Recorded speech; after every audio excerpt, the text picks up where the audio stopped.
Finally, One Piece chapter 1169 has arrived, and this chapter moves straight toward full action.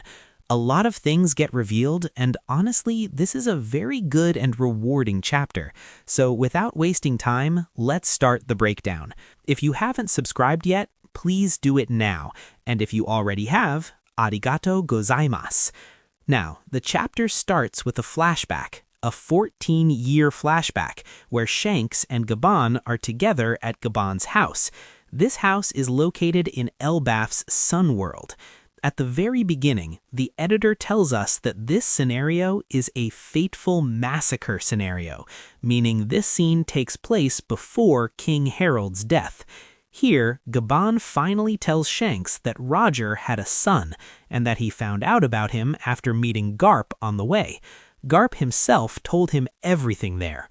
Gaban says that Roger's son escaped the Navy's clutches and managed to survive for so long, which is truly impressive. Hearing this, Shanks becomes very happy. He smiles and says, "Oh wow, basically I have a younger brother." Gaban replies, "Yes, you and Buggy were like sons to us as well." Then Shanks smiles again and says something very important.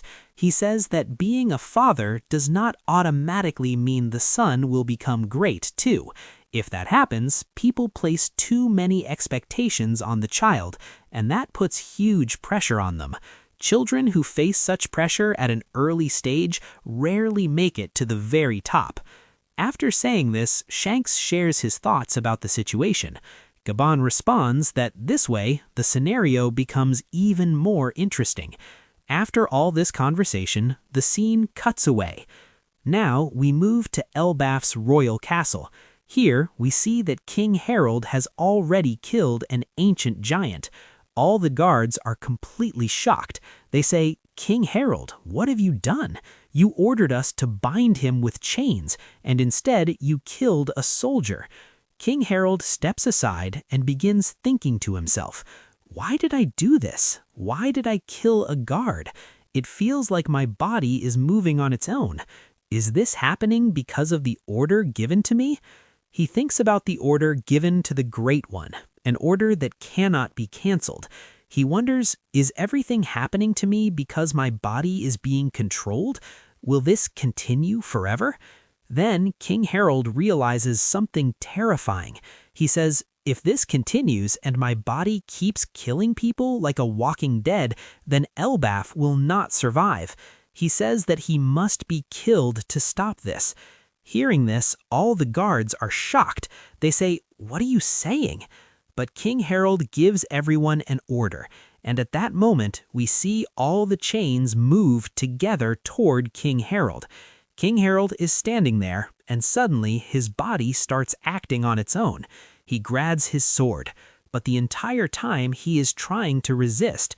He says, "Stop, everyone, run away from here." But he is unable to shout loudly. Just like how the voice of all things works, King Harald is speaking in the same way.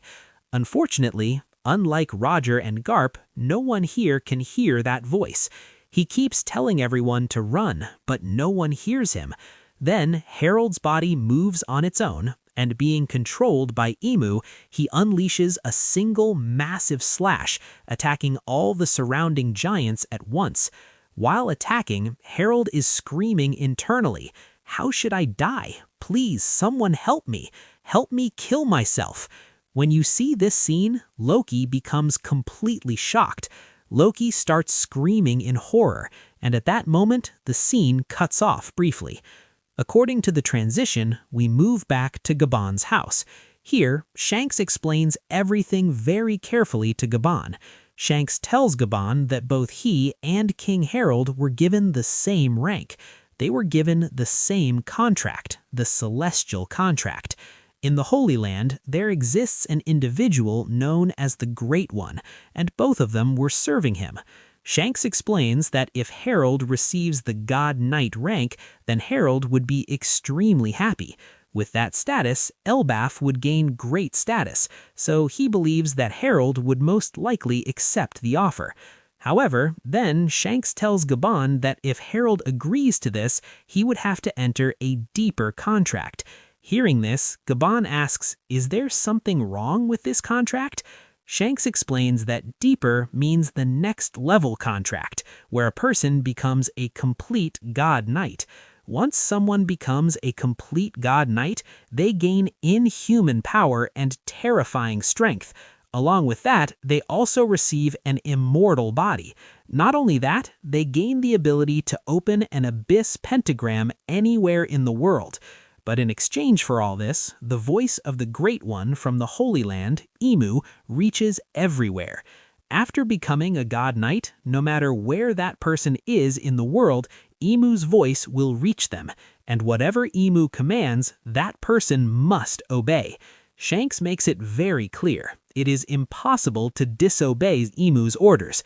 No matter what he says, the body will automatically carry it out, even if the person tries to resist. Shanks clearly states that if Harald agrees to this contract, he will be completely consumed by it. On top of that, the people of the Holy Land are driven by greed. Because of this, Shanks does not believe that they would respect King Harald's wishes. Shanks tells Gabon that he believes Harald should not join them. Then Shanks explains the expected outcome. For that exact reason, Harald did not become a God Knight, and instead left to defend Elbath, but it was already too late.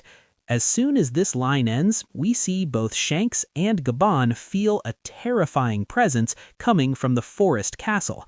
We move there and see that Loki and Harald's clash has already begun. Loki is desperately trying to wake his father, asking him what he's doing and why he's killing people. After witnessing everything, Loki is completely shocked. He asks, where did you get this kind of strength from? Again and again, Loki tries to reason with Harald, trying to bring him back to his senses, but it's all for nothing. Eventually, Loki and another giant together manage to pin King Harald down. They ask him to explain what is happening and what exactly happened. Harald finally begins to explain, but what he has done is not something that can be forgiven. Harald says that nothing happened the way he intended. Then Harald tells Loki the final truth. You will have to kill me. You must sit on this throne in my place. You must tell all of Elbath how terrible of a king I was. The reality is that Harald never allowed a stain on his father's name, never allowed a stain on his pride. That is why he carried everything on his own shoulders.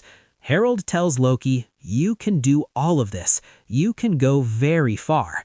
Right now, everything depends on you. You can set everything right, Loki.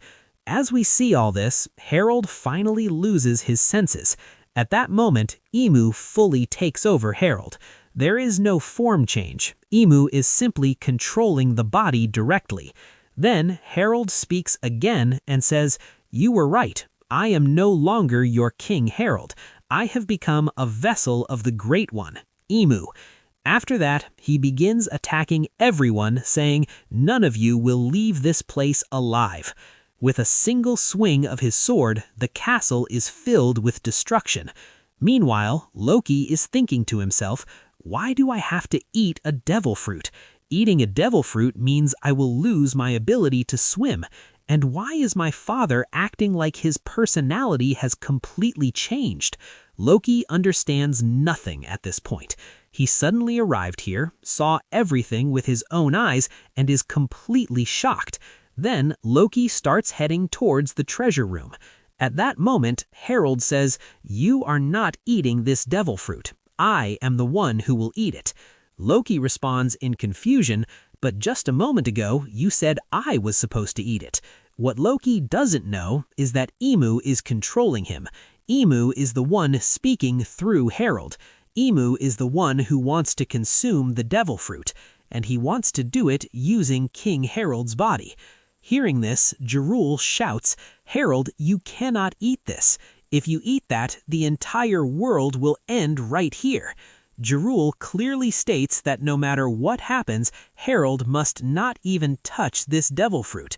When Gerul tries to stop Harald, Harald responds, "You were the one who gave me this sword. Now the time has come to return it." In the very next moment, Harald launches a devastating attack with that sword, striking directly through Gerul's head, the blade piercing straight through. After that, Harald says, "I must eat this fruit, and I must take Ragnarok."